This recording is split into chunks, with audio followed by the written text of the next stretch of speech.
হ্যাঁ, দেখো এর আগের দিন আমাদের রূপনারায়ণের কুলে যে কবিতাটি শুরু হয়েছিল সেটা আমরা পাঠ করেছি, সেটা পুরো অর্থ বিশ্লেষণ করা হয়েছে। তার আগেই আমাদের এমসিকিউ বা এসিকিউ কোশ্চেন যে আলোচনাগুলো সেটা আগের দিনই হয়ে গেছে। আজকে আমরা এখান থেকে যে 5 প্রশ্ন হবে সেটা নিয়ে আলোচনা করব। তাহলে প্রশ্নের ধরন কেমন হবে? তাহলে আমরা প্রথমে লিখে নেব খাতার উপরে যে রূপনারায়ণের কুলে পাশে 5 নম্বর কথাটা উল্লেখ করে দেব। প্রথমে আমরা উল্লেখ করে দেব রূপনারায়ণের কুলে। লেখায় মনোসংযোগটা এত বেশি থাকবে যাতে মনে হয় যে লিখতে গিয়ে আমরা একবার পড়ে নিলাম, হ্যাঁ, বা জানা হয়ে গেল।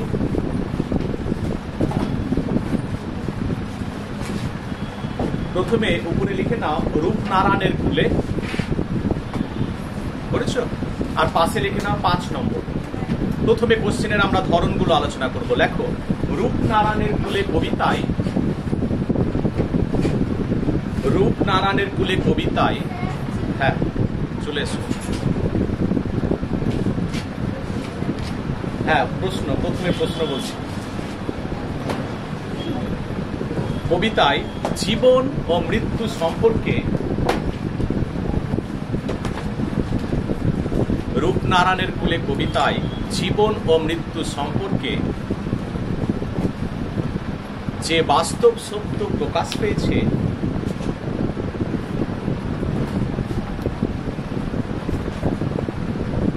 রূপনারায়ণের কুলে কবিতায় জীবন ও মৃত্যু সম্পর্কে যে বাস্তব সত্য প্রকাশ পেয়েছে তা নিচের ভাষায় লেখো।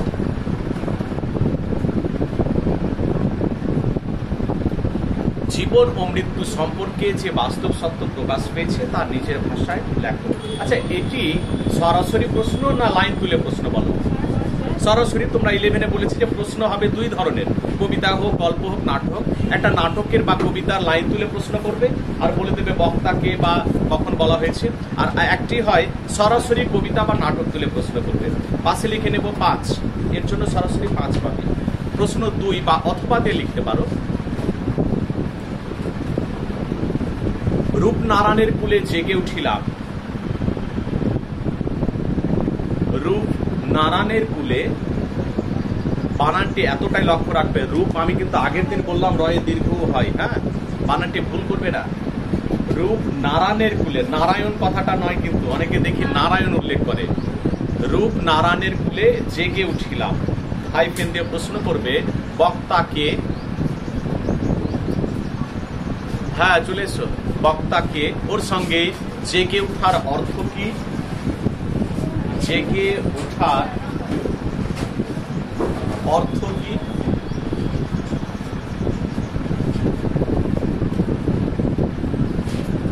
হয়েছে? কবিতায়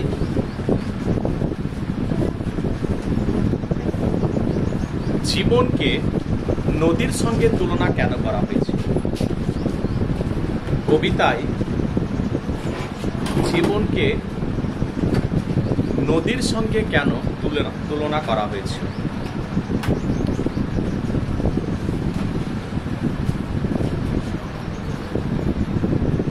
আমরা দ্বিতীয় যে কোশ্চেনটি লিখলাম, প্রশ্নটি অথবা দিয়ে, তাই না? অথবা দিয়ে বা 2 দিয়ে লিখলাম। আচ্ছা, এইটিকে বলা হবে লাইন তুলে প্রশ্ন না সরাসরি? লাইন তুলে। তাহলে 1, 1, 3 আমরা নম্বর বিভাজন করব। 1, 1, 3।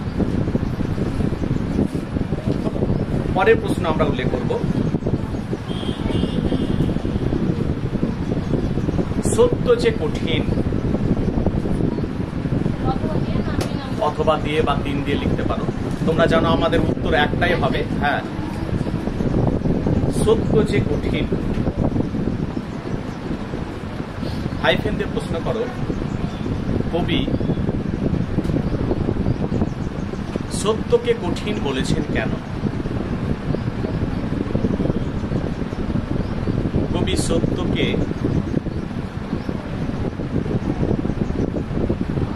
কঠিন বলেছেন কেন? কবিতা অবলম্বনে লেখা।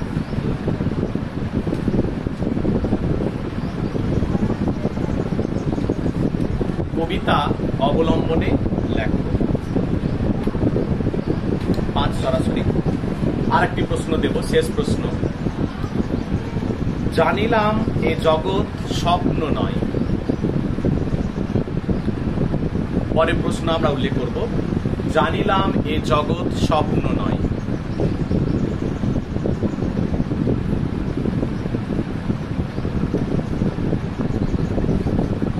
ঠিক আছে, প্রশ্ন করব আমরা,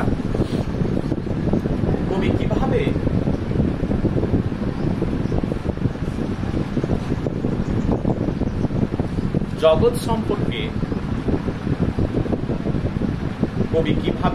জগৎ সম্পর্কে ধারণা লাভ করেছেন?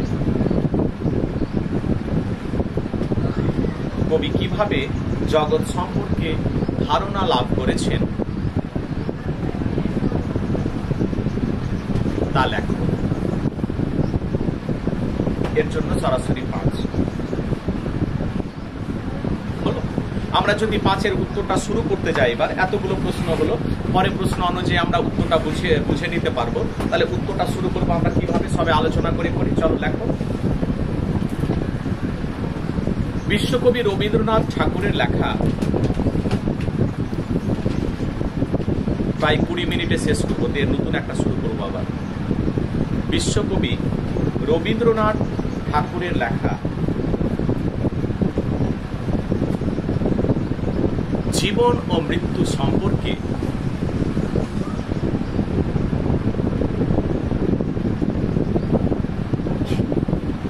একটি জনপ্রিয় কবিতা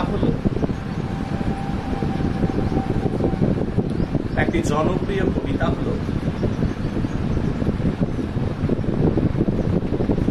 রূপ নারায়ণের কুলে।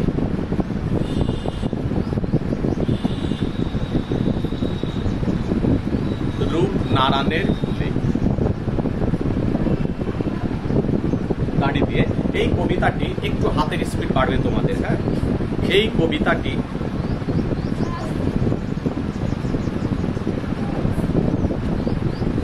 শেষ লেখা কাব্যগ্রন্থ থেকে নেওয়া হয়েছে।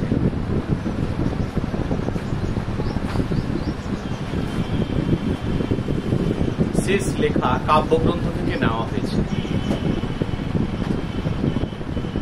দাঁড়িয়ে দিয়ে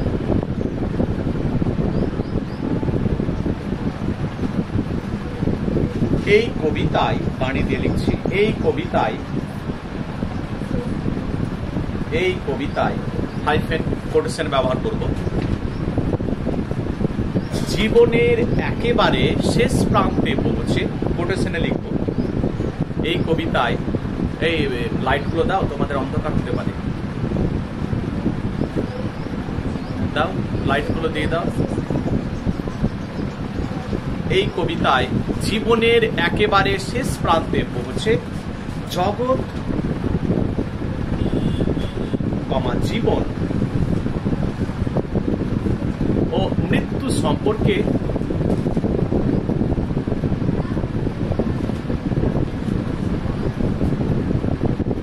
কবির গভীর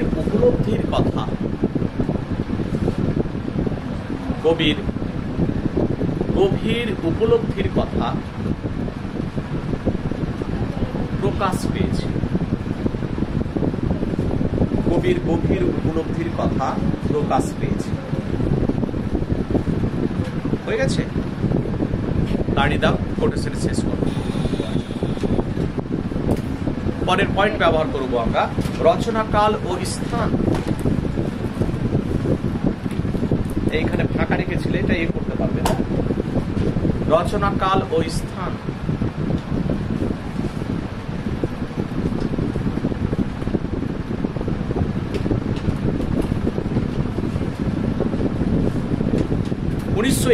সালের 13ই মে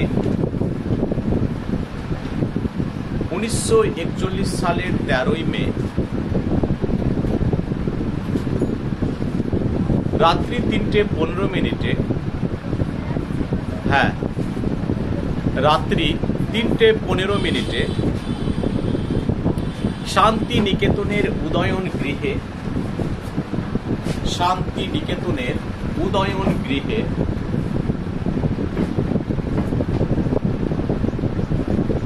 কবিতাটি রচিত।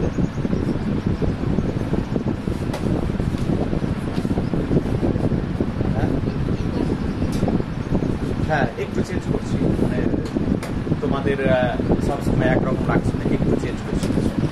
ওরা ছেলেদের মধ্যে একটা থাকলো, তোমরা একটু তোমাদের একটু আলাদা করি। হ্যাঁ চলো পরে। জেগে ওঠার অর্থ, পরের পয়েন্ট, কবিতাটি রচিত হয়। জেগে ওঠার অর্থ হয়েছে, লেখো।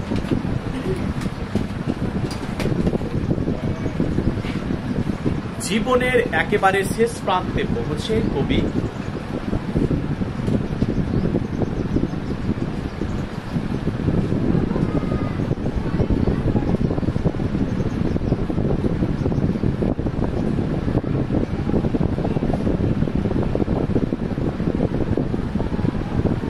জগৎকে বাস্তব হিসেবে গ্রহণ করেছেন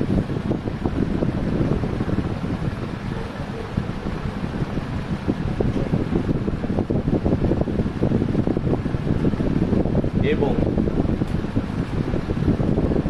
এই পার্থিব জগৎকে, পার্থিব মানে আমাদের পৃথিবীর মধ্যে যা ঘটছে, এই পার্থিব জগৎকে আরো গভীরভাবে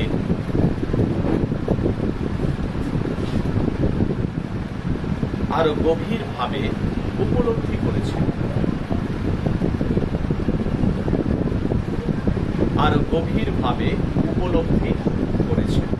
পরের পয়েন্ট দেব আমরা, জীবন ও নদী। জীবন ও নদী, তোমরা এই পয়েন্টে লিখতে পারবে না, এর আগে এসিকিউ লেখা ছিল, দেখো। জীবন যেমন, ওই অংশটা কপি করে দেবে, তাহলে আমি আর বলছি না। জীবন যেমন কি, নদী যেমন উৎস থেকে মোহনায় গিয়ে পড়ে, জীবনও জন্ম থেকে যাত্রা শুরু করে মৃত্যুতে শেষ হয়। পারবো না লাইনটি লিখতে, ওটা ছেড়ে দাও।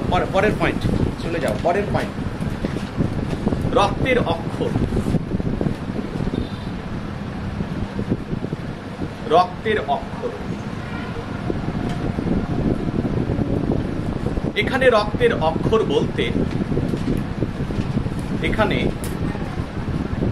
রক্তের অক্ষর বলতে সাধারণ অর্থে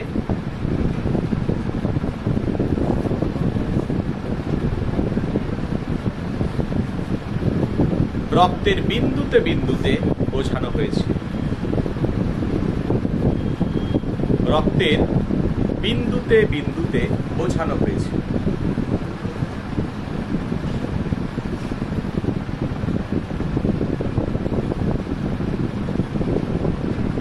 আবার রক্ত বলতে গভীর অর্থে আমরা,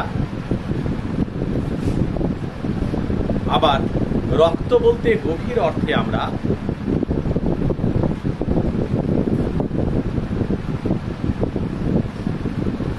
আপনজনকে বুঝে থাকি, তাই তো নাকি?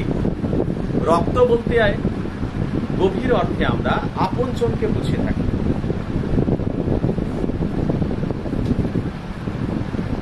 আসলে কবিগুরু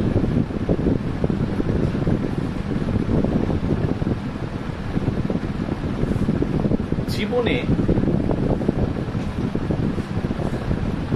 আপনজনদের বহু মৃত্যু আসলে কবিগুরু আপনজনদের বহু মৃত্যু স্বচক্ষে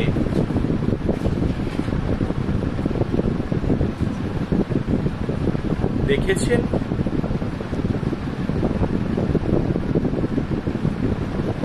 এবং নিজেকে আরো বুঝতে পেরেছেন, এবং নিজেকে আরো বুঝতে পেরেছেন।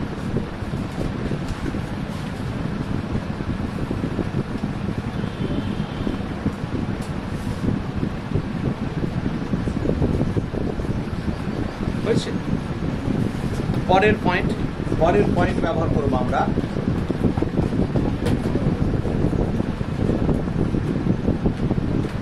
সত্যই জীবন। সত্যই জীবন, দন্তস্ব তয় জফলা হস্যই, সত্যই জীবন। লিখেছ? সত্যই জীবন। ইংরেজি কবি জন কিটস, নাম শুনেছ? তোমাদের বোধহয় সিলেবাসে আছে। ইংরেজি কবি জন কিটস বলেছেন,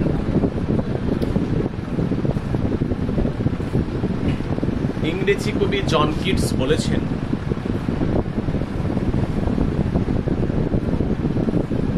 জানো কি বলেছেন? Truth is beauty, beauty is truth. কথাটা লিখবো আমরা, ইংরেজিতে কোটেশনে লিখবো। হ্যাঁ, ট্রুথ ইজ বিউটি, সত্যই সুন্দর আর সুন্দরই সত্য। ট্রুথ ইজ বিউটি, বাংলায় লিখতে পারো, ইংরেজিও লিখতে পারো। হ্যাঁ, ইংরেজিতে লেখো, সবসময় তো বাংলায় লিখছি। হ্যাঁ, মাঝে মধ্যে ইংরেজিতে লিখে ফেলো। হ্যাঁ, ট্রুথ ইজ বিউটি, কমা দিয়ে বিউটি ইজ ট্রুথ।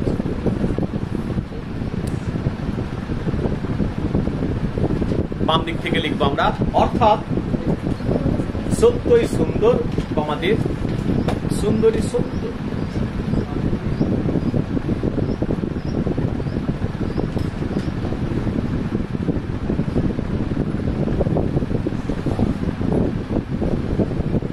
হয়েছে? সত্যই সুন্দর, এই ভাষা কি কঠিন হচ্ছে? বুঝতে পারছো?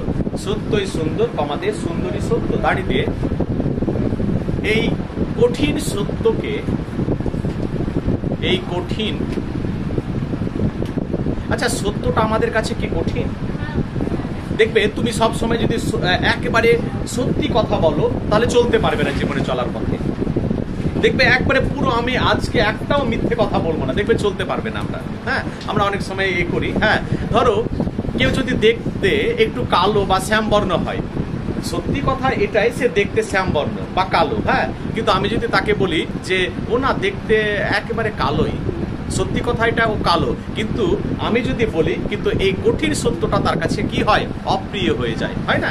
যে এই জন্য আমরা সবসময় কঠিন সত্যটাকে বলতে পারি না। আমরা কোনো কিছু খারাপ লাগলে আমরা মুখের উপরে বলতে পারি না, আমাদের মানিয়ে নিতে হয়। দেখবে আমরা অফিস আদালতে অনেক সময় আমরা হয়তো একটা ভালো সার্টিফিকেট পাওয়ার জন্য বা কিছু করার জন্য একটু ঘুষ দিয়ে দিই, তাই না? আমরা যদি বলি না এটা চলবে না, এটা এই করবো না, নিয়মে চলবো, তাহলে দেখবে আমরা চলতে পারি না। আমরা অনেক সময় অসৎ পথে চলে যাই, হয়তো বিভ্রান্ত হয়ে। কারণ জগৎটা অনেক সময় হয়তো আমরা মনে করি আমার কাজটা হয়ে গেল, কিন্তু কি হলো? আমরা একটা মিথ্যার আশ্রয়ে জীবনটাকে ফাঁকি দিলাম, তাই না? কিন্তু এটা তো এইভাবে চলতে পারে না। একটা সময় থাকবে যে সবসময় মিথ্যার আশ্রয় দিয়ে, দেখবে একটা মিথ্যে কথাকে ঢাকতে, একটা সত্যি কথাকে ডাকতে কতগুলো মিথ্যে কথা বলতে হয়। দেখবে বলে বলে বলে তবুও ধরা পড়ে যাচ্ছে, তাই না? অনেক সময় বাড়িতে এরকম হয়। কি লিখলে? এই কঠিন সত্যকে কবি হৃদয় দিয়ে ভালোবেসেছে।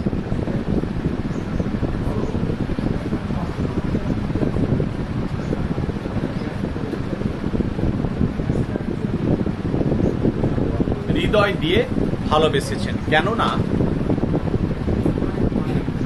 কি? কেননা সত্য কখনো মানুষকে ফাঁকি দেয় না। কেননা সত্য কখনো মানুষকে ফাঁকি দেয় না। হয়ে গেছে? পরের পয়েন্ট,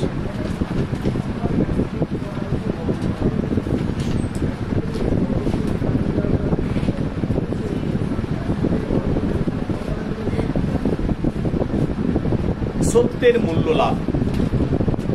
সত্যের মূল্য লাভ।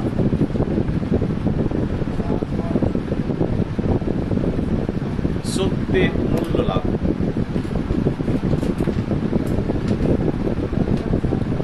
দেখো এ জীবনে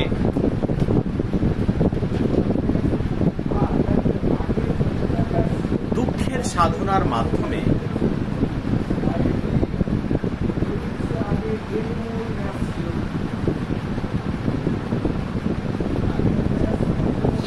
মৃত্যুর আগে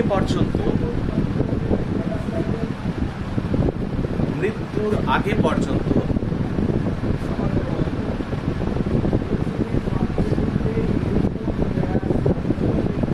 সত্যের মূল্য লাভ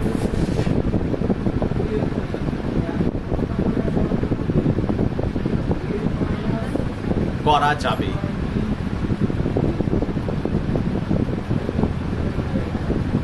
কেননা মৃত্যুর পর মানুষের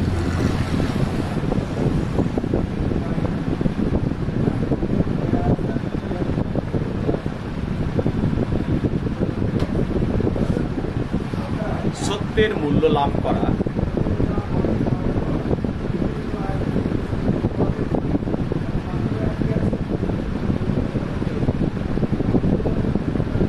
হয় না। তাই জীবনে চলার পথে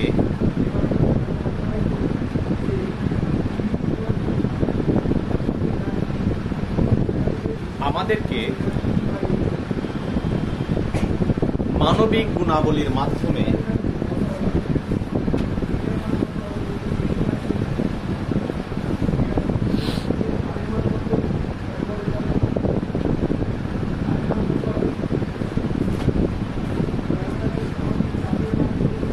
সত্যের মূল্যকে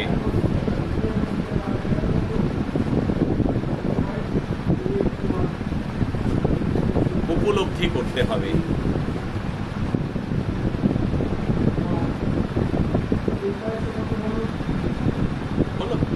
দাঁড়িয়ে প্যারা চেঞ্জ করছি, শেষ দুটো লাইন লিখবো।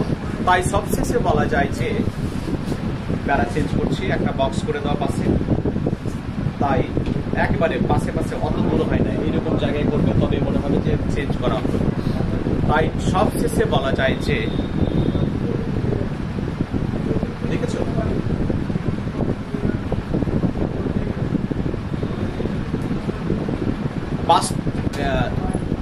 বলা যায় যে এই জগৎকে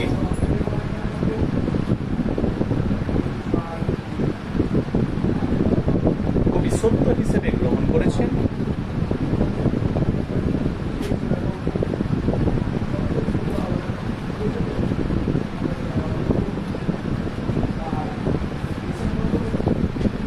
এবং জীবনে চলার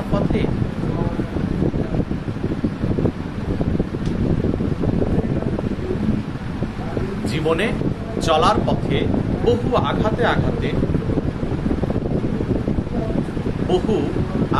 আঘাতে এবং বেদনায় বেদনায়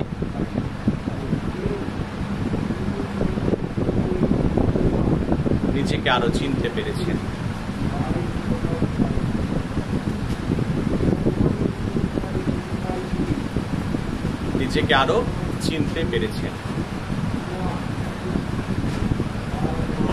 দাঁড়িয়ে তাই কড়ি ও কোমল কাব্যগ্রন্থে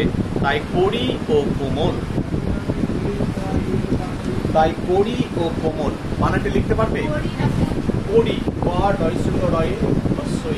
কড়ি বানানটি এরকম হবে, কড়ি ও কোমল। কড়ি ও কোমল কাব্যগ্রন্থে জীবন ও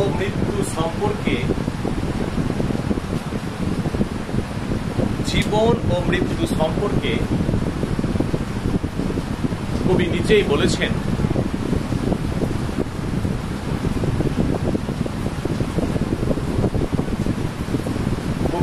বলেছেন, হাইফেন একটা সুন্দর লাইন, এই লাইনটি আমাদের সবার ক্ষেত্রেই গ্রহণীয়। মরিতে চাহি না আমি এ সুন্দর ভুবনে, নিচের লাইনে দুটো লাইন করবো, কিন্তু প্রথম লাইনে দিচ্ছি মরিতে চাহি না আমি এ সুন্দর ভুবনে, নিচে লিখছি মানবের মাঝে আমি বাঁচিবারে চাই। এই লাইনটি ভালো নয়? মরিতে চাহি না আমি এই সুন্দর ভুবনে, ভুবন বানানটা কি হবে বলতো?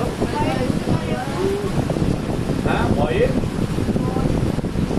ভুবনে হস্ত দেবে কিন্তু, আর এসে বলবে স্যার একবারে পুরো যা বলেছিলেন ওইভাবে লিখেছি, ভুবন বানানে দীর্ঘ, রূপ বানানে হস্য, আর নারায়ণ লিখতে গিয়ে নারায়ণ লিখে এসছো। হ্যাঁ, এরকম কতগুলো জায়গায় ভুল করার ফলে স্যার আমার তো 80 হয়ে গেল, স্যার আমার তো 70 বেশি পার হলো না, কিন্তু অজান্তে যে কত ভুল করে এসছে আমরা জানি না। মরিতে চাহি না আমি এ সুন্দর ভুবনে, নিচের লাইনে মানবের মাঝে আমি বাঁচিবারে চাই। দাঁড়ি কোটেশন শেষ, লেখাটি ওইখানেই শেষ করছি। হলো? বলো, লেখাটি খুব কঠিন হলো? এই লেখাটিকে তোমাদের ওইভাবে লিখতে হবে। আমি প্রশ্ন অনুযায়ী আর 2-4 মিনিট একটু বুঝিয়ে আমরা নতুন কিছু শুরু করছি। একটা খাতা দিও আমাকে, এখন দেখতে এরকম একটা খাতা দিও। দেখে নাও তোমরা 11 থেকে একটা উত্তরে আমরা কিভাবে লিখতে পারি, কবিতা বুঝে বুঝে কিভাবে লিখতে পারি। দেখো প্রশ্ন অনেকগুলোই হলো, শুনে নাও আগে। প্রশ্ন অনেকগুলো হলো, কিন্তু আমরা কিভাবে একটা উত্তরে বা প্রশ্ন অনুযায়ী লিখতে পারবো তোমরা জানো। দেখো প্রথম প্রশ্ন হলো, প্রত্যেকে খাতা দেখবে। রূপনারায়ণের কুলে কবিতায় জীবন ও মৃত্যু সম্পর্কে যে বাস্তব সত্য প্রকাশ পেয়েছে তা নিজের ভাষায় লেখো। বিশ্বকবি রবীন্দ্রনাথ এই অংশটা লিখবো। রচনাকাল দেওয়ার দরকার নেই। জেগে উঠার অর্থ আছে না, পয়েন্ট জেগে উঠার অর্থ আছে না, এই পয়েন্টটিকে চেঞ্জ করে করবে জীবন ও মৃত্যু সম্পর্কে যে বাস্তব সত্য প্রকাশ পেয়েছে। তোমরা শুধু এখানে পয়েন্ট করবে জীবন ও মৃত্যু সম্পর্কে বাস্তব সত্য বা বাস্তব সত্যের প্রকাশ। বুঝতে পেরেছ? জেগে উঠার অর্থ পয়েন্টটিকে চেঞ্জ করে আমরা কি করব, জীবন ও মৃত্যু সম্পর্কে বাস্তব সত্য বা বাস্তব সত্যের প্রকাশ। একটা বড় লাইন করে দিলাম, পয়েন্ট করে দিলাম। এটি হচ্ছে বাকিটা অংশ একই রকম লিখবো, এইভাবে শেষে লিখবো। এভাবে কবিতায় জীবন ও মৃত্যু সম্পর্কে কবির বাস্তব সত্য প্রকাশ পেয়েছে। বুঝতে পেরেছো? রচনাকাল দেওয়ার দরকার নেই, দরকার হবে না। পরে রূপনারায়ণের কুলে জেগে উঠিলাম, বক্তাকে আমরা প্রথম পয়েন্ট করব কি, বক্তা। কি লিখবো, আলোচ্য অংশটি রবীন্দ্রনাথ ঠাকুরের লেখা রূপনারায়ণ কুলে কবিতা থেকে নেওয়া হয়েছে। এখানে বক্তা হলেন কবি নিজেই। দাঁড়ি জেগে উঠার অর্থ কি, পরের পয়েন্ট করব কি, জেগে ওঠার অর্থ। এসে কেউ লেখা আছে জেগে ওঠার অর্থ। আচ্ছা, পরে কবিতায় জীবনকে নদীর সাথে কেন তুলনা করেছে? জেগে ওঠার অর্থ, এই যে জীবন নদী পয়েন্ট করাই আছে এখানে, জীবনকে নদীর সাথে তুলনা। কি পয়েন্ট করলাম, বাকি ছাপিয়ে এসে পুরোটা। ঠিক আছে? হ্যাঁ, এই 3 দিয়েছে না, 3-এর জন্য, তাহলে 3-এর জন্য দেখবে অতটা বেশি মনে হলে পারে, অতটা বেশি লিখতে পারবে না, যতটা পারবে লিখে আসবে 3-এর জন্য। কিন্তু মনে রাখবে জীবন আর নদী ওই পয়েন্টটা লিখে আমি 3 নম্বর পেয়ে যাবো, এটা কিন্তু দেবে না। ঠিক আছে? তাহলে সব পয়েন্টগুলো তোমরা যতটা পারবে, হ্যাঁ লেখাগুলো কোনো জায়গায় কমিয়ে দিতে পারবে, কিন্তু লিখে আসবে পুরোটাই, তবে কিন্তু 3 দেবে। কারণ এই কবিতায় যে জীবনটাকে দেখানো হলো সেটাকে ব্যাখ্যা করতে হবে, তবে তো নদীর সাথে তুলনা আসবে। পরে সত্য যে কঠিন, কবি সত্যকে কঠিন বলেছেন কেন, কবিতা অবলম্বনে লেখো। তাহলে প্রথম অংশটা দেব, রচনাকাল দেওয়ার দরকার নেই। জেগে ওঠার অর্থ পয়েন্টটিকে, এই পয়েন্ট হচ্ছে আমাদের এই কবিতা কিন্তু মাস্টার পয়েন্ট, মনে রাখবে। জেগে ওঠার অর্থ, এই পয়েন্টটিকে একবারে বারবার রং বদল করাবে প্রশ্ন অনুযায়ী। এখানে সত্যকে কঠিন বলেছেন কেন, তাহলে পয়েন্ট করবো কি, সত্যকে কঠিন বলার কারণ। পয়েন্ট কি করলাম, সত্যকে কঠিন বলার কারণ। বেশ, পুরোটা ব্যাখ্যা করে দেবে। পরে জানিলাম এ জগৎ স্বপ্ন নয়, কবি কিভাবে জগৎ সম্পর্কে ধারণা লাভ করেছেন, তাই না? তাহলে প্রথম অংশটা দিলাম, রচনাকাল দেওয়ার দরকার নেই। জেগে ওঠার অর্থ, জেগে ওঠার অর্থকে কি পয়েন্ট বানাতো, কি করবে, শেষ প্রশ্নটির পয়েন্ট বানাতো, কি করবে, শেষ প্রশ্নটির পয়েন্ট বানাও। হ্যাঁ, জগৎ সম্পর্কে ধারণা লাভ। কি পয়েন্ট করলাম, জেগে ওঠার অর্থকে জগৎ সম্পর্কে ধারণা লাভ। পুরোটা এইভাবে জগৎ সম্পর্কে কবি ধারণা লাভ করেছে। পারবো না লিখতে? পুরোটা এইভাবে লিখে আসতে হবে। মনে রাখবে যে হ্যাঁ, আত্মবিশ্বাস তৈরি করে যে আমি লিখে আসতে পারবো এইভাবে, তবেই তো হবে না। এবারে আমাদের রূপনারায়ণ কুলে কবিতাটি শেষ হয়ে গেল। আমি আর একটি কবিতা শুরু করছি। কবিতাটির নাম মহুয়ার দেশ। এটা নতুন একটা কবিতা। কবিতার পাঠ, হ্যাঁ ওটা হয়ে গেছে। আমি অফলাইনে চাইছি যে কবিতাটি, ওটা তো বুঝে নিয়েছো কি, পুরোটা বুঝে গেছো? যদি বুঝে থাকো আমার কোনো আপত্তি নেই। হ্যাঁ, যদি মনে করো, আচ্ছা অনলাইনে, আচ্ছা আমার একটা উত্তর দাও তো, অনলাইনে তাহলে দেখেছো, বলি তাহলে। অনলাইনে হয়েছে। আমি চাইছি দেখো অনলাইনে ক্লাস আর আমাদের সরাসরি এসে ক্লাস করার মধ্যে অনেক পার্থক্য। এখানে তোমরা সরাসরি ফিডব্যাক, আমি অনলাইনে ভিডিও পাঠিয়ে দিলাম, তোমরা বুঝলে কি না আমার দেখার দরকার নেই, কি এরকম হয়েছিল না? আমি চাইছি যে একবার নিজের মতো করে দেখে নিতে হবে। আর সরাসরি সেখানে প্রশ্ন করার সুযোগ ছিল না, এখানে প্রশ্ন করার স্যার বুঝতে পারলাম না, এটা সুযোগ আছে। এই জন্য আমি চাইছি যে একবার আর হয়ে যাক। আমার কোনো আপত্তি নেই যে তোমরা বলো স্যার বাদ দিয়ে দেন,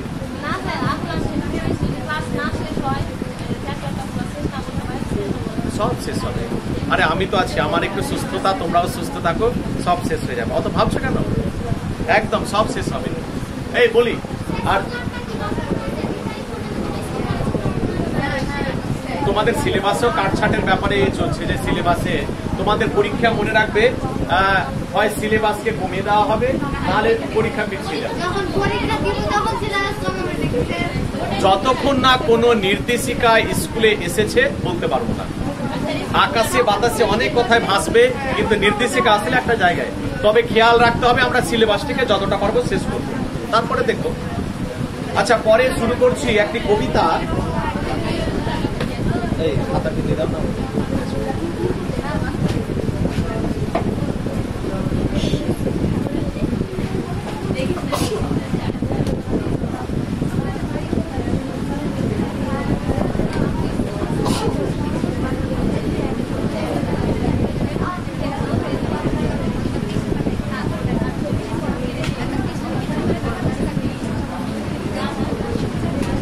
এই দেখো, তোমাদের বলে রাখি, প্রথম দিকে যখন পুরো দেশ জুড়ে লকডাউন চলছিল, তখন হোয়াটসঅ্যাপে তোমাদের এই কবিতার উপর একটা আলোচনা পাঠিয়েছিলাম।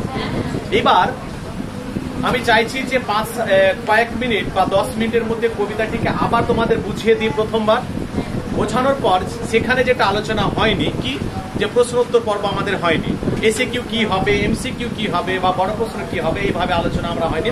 শুধু কবিতাটিকে অর্থ বিশ্লেষণ নিয়ে আলোচনা হয়েছে। আমি চাইছি একবার আর তোমরা মনোসংযোগ দিয়ে শুনে নাও। কবিতাটির নাম কি? কবি কে? সমর সেন। আচ্ছা, মহুয়ার দেশ, মহুয়া দেখেছো?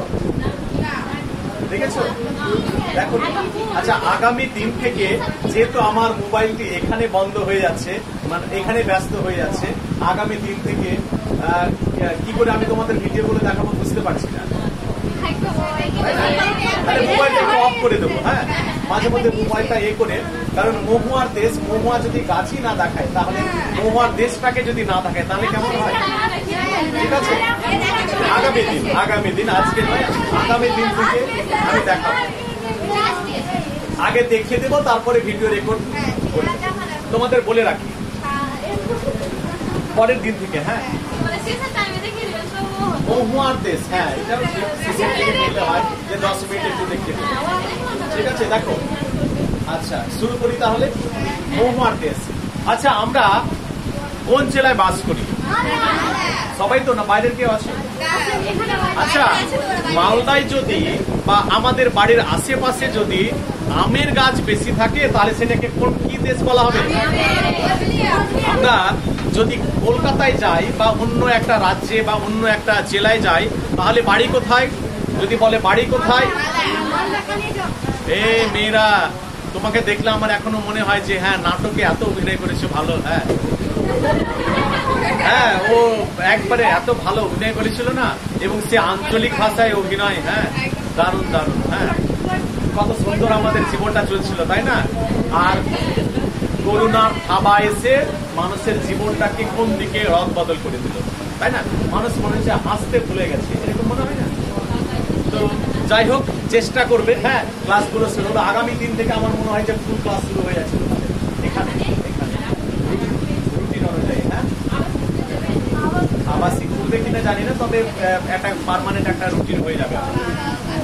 আমরা যখন কোনো জায়গায় যাই, হতে পারে আমরা কলকাতা বেড়াতে গেলাম মনোসংযোগ দিয়ে শুনতে, তাহলে কেউ জিজ্ঞেস করলে আচ্ছা বাড়ি কোথায়, তখন আমরা বলি মালদা। ও, আমের দেশ, কথাটা কি বলবে? তাহলে আমের গাছের ছড়াছড়ি বা যেখানে আমের গাছ প্রচুর দেখা যায়, তাকে বলা হতে পারে কিসের দেশ? আচ্ছা, যেখানে মহুয়া গাছ বেশি দেখা যাবে, তাকে কি বলা হবে? মহুয়ার দেশ সাধারণত আমি বলে রাখি তোমাদের সাঁওতাল পরগনায়। সাঁওতাল পরগনা কোনগুলো তোমাদের বলে রাখি, বাঁকুড়া, বীরভূম, পুরুলিয়া, মেদিনীপুর। আমাদের মালদার একটি সাঁওতাল পরগনা আছে, সেটা হচ্ছে গাজলের ওই দিকটা, বুঝলে। দেখবে সাঁওতাল পরগনায় এই সমস্ত, এই যে মহুয়া হচ্ছে এক ধরনের ফল। এই ফল, এই যে যার ফুলটা আছে না, এই ফুলের রস দিয়ে একটা মাদক বা নেশাজাত দ্রব্য তৈরি করা হয়। আবারও বলি, মহুয়া হচ্ছে এক ধরনের ফুল যার রস দিয়ে একটা নেশাজাত দ্রব্য তৈরি করা হয়। হতে পারে মদ বা নেশা জাতীয় একটা দ্রব্য তৈরি করা হয়।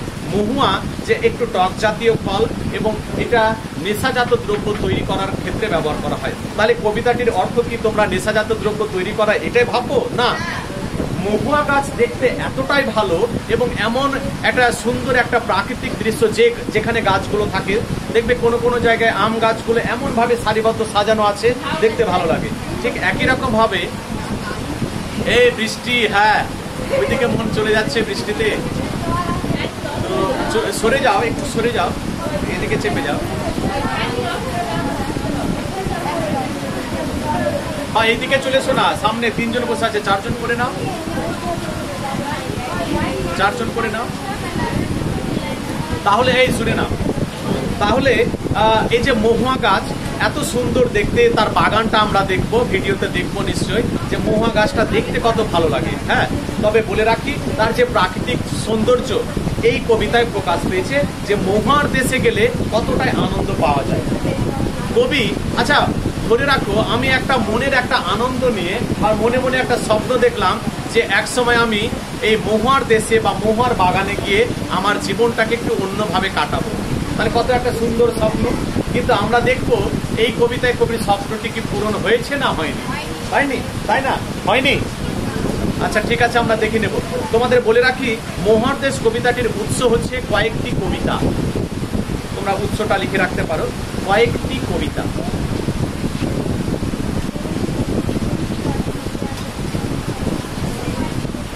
চলো একজনকে নেব, একেবারে মনোসংযোগ দেবে। দেখবে কবিতাটি কিন্তু একটু কঠিন মনে হয়। আবারও বলে রাখি, কবিতাটি কিন্তু অনেকে বলবে কঠিন মনে হয়। পড়বে পড়ো।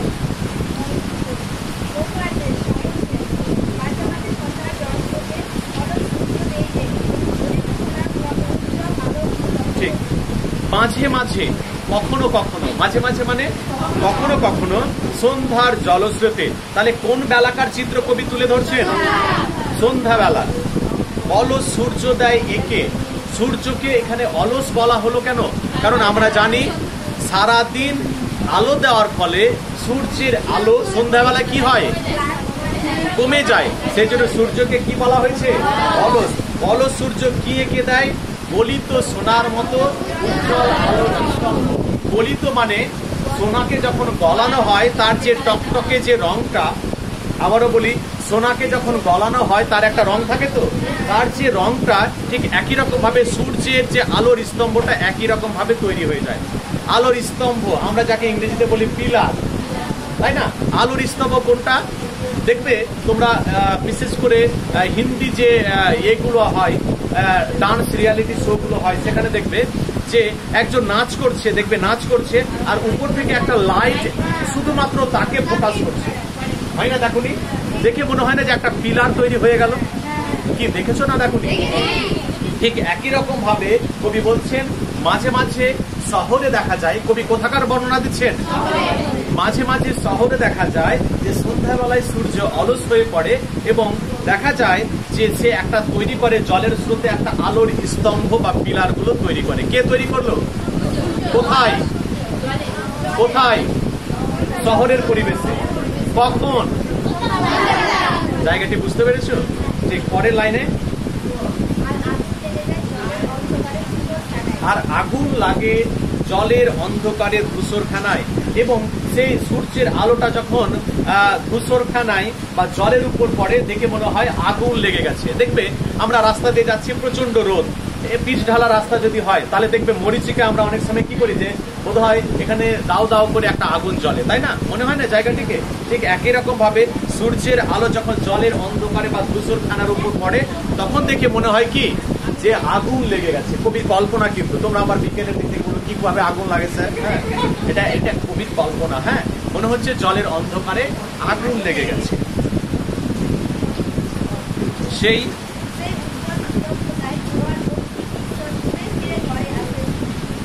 সেই উজ্জ্বল স্তব্ধতায়। আচ্ছা, সন্ধ্যাবেলার পরিবেশ স্তব্ধ হয় তো দেখবে ঠিক আমরা এখানে দুই ধর্মের মানুষ আছি। সন্ধ্যা রতি যাকে বলা হয়, দেখবে বাড়িতে সন্ধ্যা প্রদীপ জ্বালাই বা আজান দেয় মসজিদে, দেখবে সেই সময় পরিবেশটা একটু থমথমে হয়ে যায় না?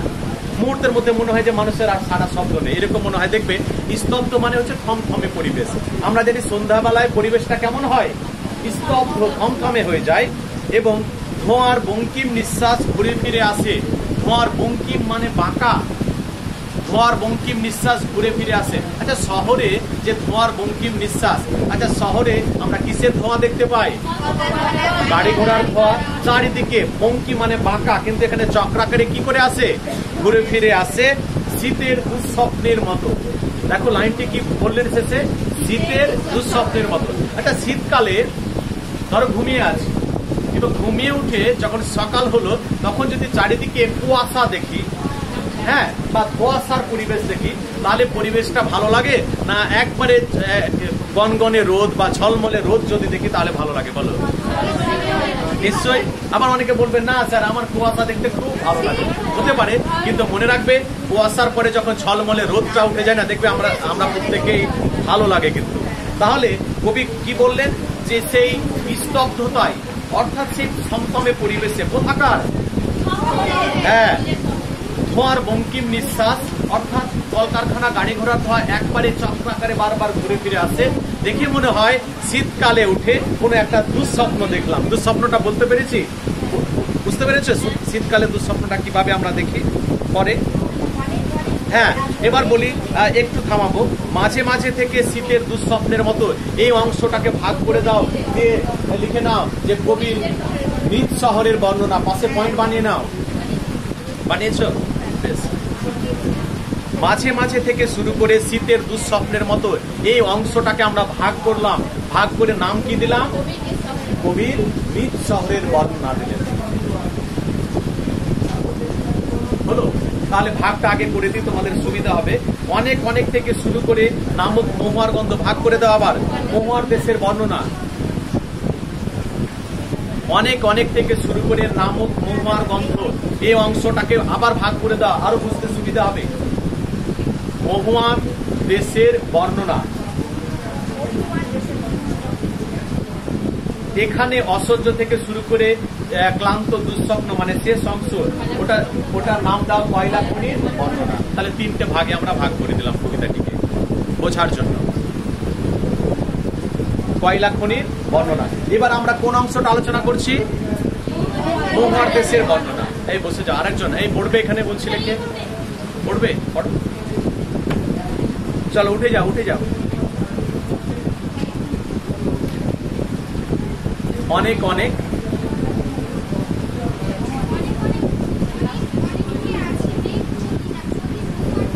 হ্যাঁ, অনেক অনেক। আচ্ছা, অনেক অনেক কথাটা দুবার ব্যবহার করা হলো না তো শব্দটি? অনেক অনেক বলতে বহুদূর বলতে। আমরা যদি মনে করি যে কলকাতা থেকে মেদিনীপুর বা বাঁকুড়া কাছে না দূরে? বহু দূরে। এই কাছে 8 ঘন্টা 9 ঘন্টা যেতে হবে। তুমি যদি দীঘা বেড়াতে যাও কলকাতা থেকে 7 ঘন্টা যেতে হবে, অত সহজ নয়। তাহলে 7 ঘন্টা রাস্তা কি খুব কাছে না অনেক অনেক দূরে? বহু দূর। তাহলে সেখানে বহু দূরে আছে মেঘ মদির মহুয়ার দেশ। মেঘ মদির মানে সেখানে আকাশটা সবসময় মেঘাচ্ছন্ন থাকে, সেই জন্য বলা হয় মেঘ। আর মদির মানে হচ্ছে প্রধানমন্ত্রী নরেন্দ্র মোদী নয়, মোদী মানে হচ্ছে এখানে নেশাচ্ছন্ন। কারণ আমি আগে বলেছি মহুয়া গাছ যার ফুল দিয়ে নেশাজাত দ্রব্য তৈরি করা হয়, অর্থাৎ সেখান থেকে বহু দূরে আছে সে মেঘাচ্ছন্ন, সে নেশাচ্ছন্ন সেই জায়গাটি, যার নাম মহুয়ার দেশ।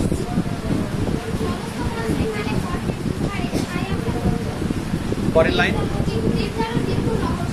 সমস্তক্ষণ সেখানে, সেখানে বলতে কোথায়?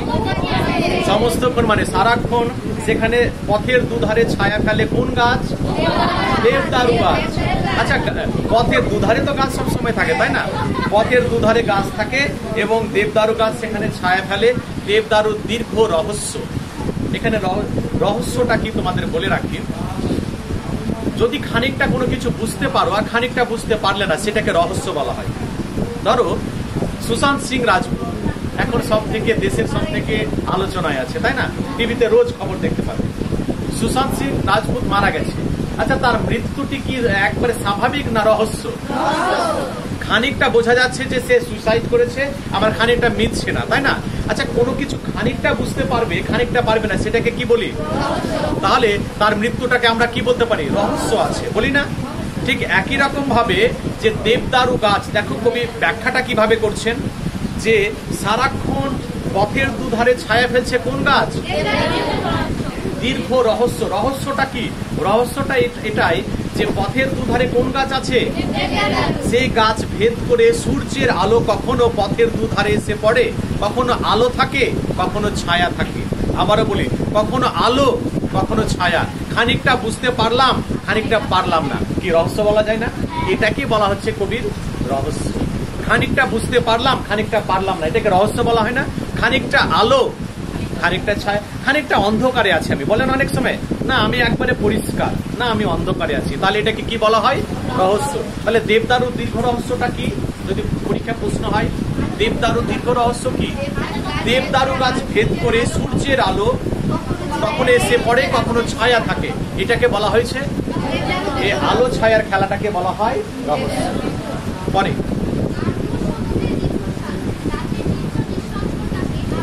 ঠিক সমুদ্রে কে বেড়াতে গেছো? দীঘা গেছো কে ঘুরতে?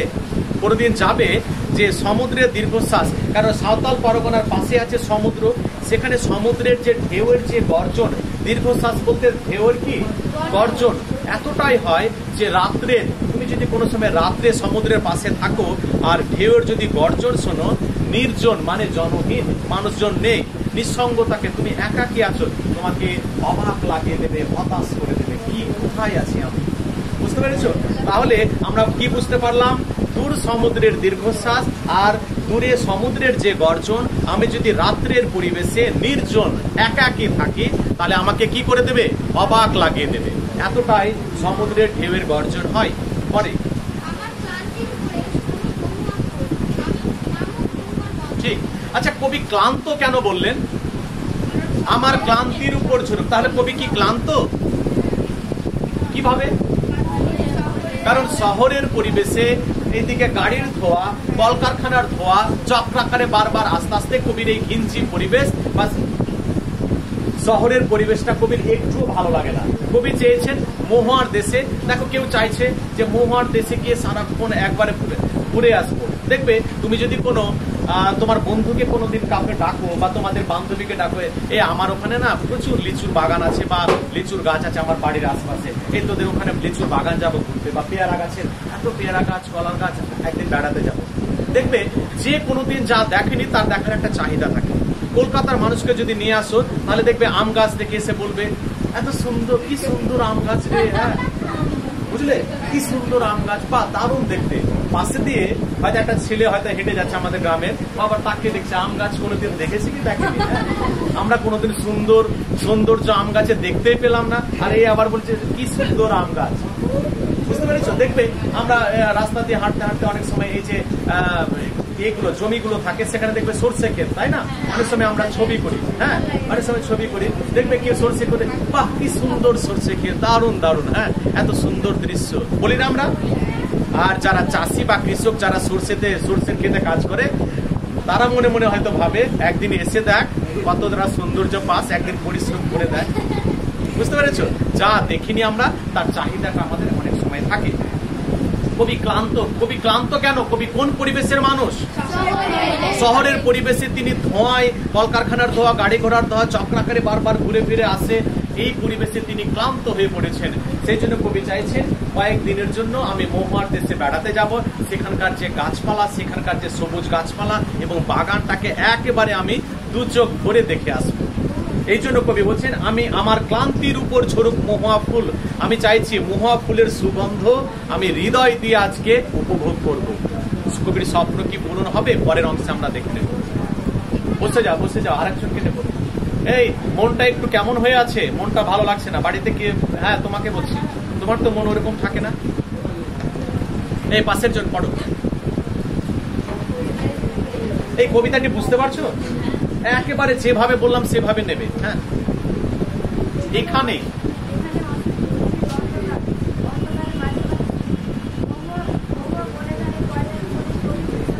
এখানে বলতে কোথায়? শহরের?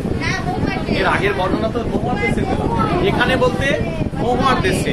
অসহ্য নিবিড় অন্ধকারে মাঝে মাঝে শুনি মহুয়া বনের ধারে কয়লা খনির গভীর বিশাল স্বপ্ন। আচ্ছা, কবি একটা স্বপ্ন নিয়ে, কবি মনে মনে একটা স্বপ্ন নিয়ে মহুয়ার দেশে বেড়াতে যেতে চাইছে, কিন্তু তিনি সেখানে দেখলেন গিয়ে যে এখানে সহ্য করা যায় না। মাঝে মাঝে শোনা যায় সেখানে একটা কয়লা খনি আছে, এবং কয়লা খনি থেকে তোমরা জানো কয়লা ভাঙার যে শব্দটা হয়, অনেক সময় তোমরা জানো পুরো ব্লাস্ট করা হয়, বোম দিয়ে কয়লাকে ফাটানো হয়, বা কয়লা খনি থেকে কয়লা উত্তোলন করা হয়। তাহলে তার একটা বিকট আওয়াজ হবে তো, একটা বিশাল আওয়াজ হবে তো। তাহলে সে আওয়াজটি কি সহ্য করা যায়? অসহ্য। কবি বললেন, আমার শহরের পরিবেশে গাড়ি ঘোড়ার শব্দ, আমার শহরের পরিবেশে ধোঁয়া, এই দেখে আমি আজকে ক্লান্ত। আমি চাইছি মহুয়ার দেশে গিয়ে সবুজ প্রকৃতিকে, মহুয়ার গাছকে, মহুয়ার বাগানকে আমি দু চোখ ভরে উপভোগ করব। কিন্তু দুঃখের বিষয় এটাই, আমি এখানে এসে দেখছি যে কয়লা খনি। শহরের পরিবেশে থাকে, কিন্তু প্রাকৃতিক এইরকম সুন্দর একটা বাগানের মধ্যে কয়লা খনি খুলে ফেলেছে মানুষ, এবং এই কয়লা খনি থেকে কেমন আওয়াজ আসছে? অসহ্য বিকট আওয়াজ আসছে। তাহলে আমার কি দরকার ছিল এখানে আসার? আমার শহরের পরিবেশে একই রকম ছিল। আমার শহরের পরিবেশ থেকে এই মহুয়ার দেশের পরিবেশের পার্থক্যই বা কোথায়? কবি কিন্তু দুঃখ পেয়েছেন, মনে রাখবে। কি দেখে দুঃখ পেলেন? কয়লা খনির বিকট শব্দ শুনে, যে আমি চেয়েছি যে আমি মহুয়ার দেশে এসে প্রাকৃতিক সৌন্দর্যটাকে উপভোগ করব, কিন্তু এখানে এসে একই রকম শহরের পরিবেশে আওয়াজ শোনা যায়, বারবার গাড়ির আওয়াজ, শিল্পাঞ্চল, কলকারখানার আওয়াজ, কিন্তু মহুয়ার দেশে এসে কয়লা খনির বিকট আওয়াজ। তাহলে কি দরকার ছিল, তাই না? কবি বললেন, কবি খুব দুঃখ পেয়েছেন এবং কষ্ট পেয়েছেন। পরে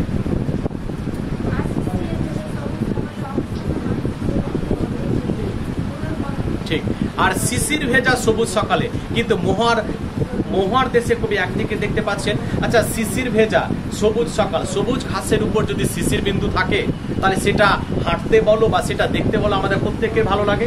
একদিকে মহুয়ার দেশে কি রয়েছে? শিশিরে ভেজা সবুজ সকাল, সবুজ ঘাসের উপর যে শিশির বিন্দু, সেটা দেখতে ভালো লাগলো কবির। কিন্তু অবসন্ন মানুষের শরীরে দেখে ধুলোর কলঙ্ক, এটা দেখে ভালো লাগলো, একদিকের ছবিটা দেখে খুব ভালো লাগলো, কিন্তু অন্যদিকে কবি দেখতে পাচ্ছেন কি? অবসন্ন মানুষের শরীরে দেখে ধুলোর কলঙ্ক। মানুষ বলতে কারা? যারা কয়লা খনিতে কাজ করছে, যারা কয়লা খনিতে কাজ করছে তাদের অবসন্ন, তারা অবশ, তাদের শরীরটা এতটাই ক্লান্ত, শরীরে দেখে ধুলোর কলঙ্ক। দেখবে যারা কয়লা খনিতে কাজ করে তাদের কালি ঝুলি মেখে কাজ করতে হয়, তাই না? এবং কালি ঝুলি মেখে তাদের কয়লা খনিতে কাজ করতে হচ্ছে। তাহলে একদিকে সবুজ সকাল, একদিকে সবুজ প্রকৃতি, সবুজ ঘাস, আর অন্যদিকে মানুষদের বা শ্রমিকদের কয়লা খনিতে কালি ঝুলি মেখে কাজ করতে হচ্ছে, তাই না? এটাকে কবি বলেছেন কলঙ্ক। কলঙ্ক মানে অপমান। কলঙ্ক মানে এখানে একদিকে সুন্দর প্রাকৃতিক সৌন্দর্য, একদিকে মানুষকে কালি ঝুলি মেখে কাজ করতে হচ্ছে দিন রাত। এটাকে কবি কি বলেছেন? অপমান বলেছেন। এটা আমাদের কাছে একটা অপমান। পরে কাদের ঘুমহীন? ঘুমহীন কারা? তাদের বলতে কাদের?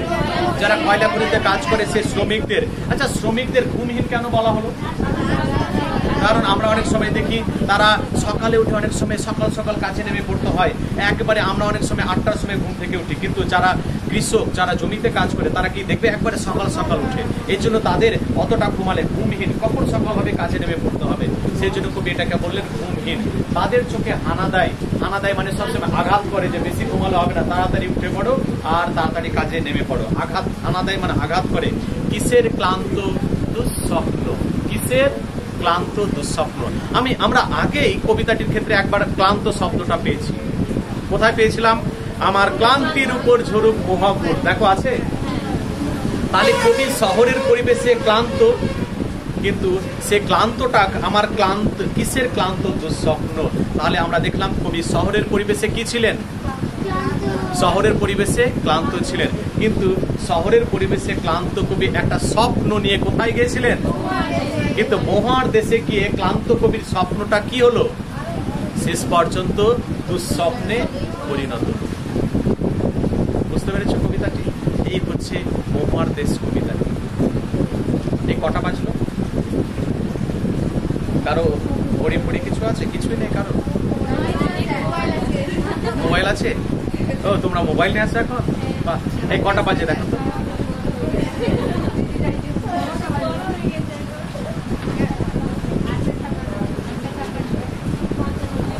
আচ্ছা, এখান থেকে আমি ইয়ে করবো, এখান থেকে এসিকিউটা হয়ে যাক। তবে একটা ধাপ হয়ে গেল। ভিডিও দেখবে? এই অফ করে দাও।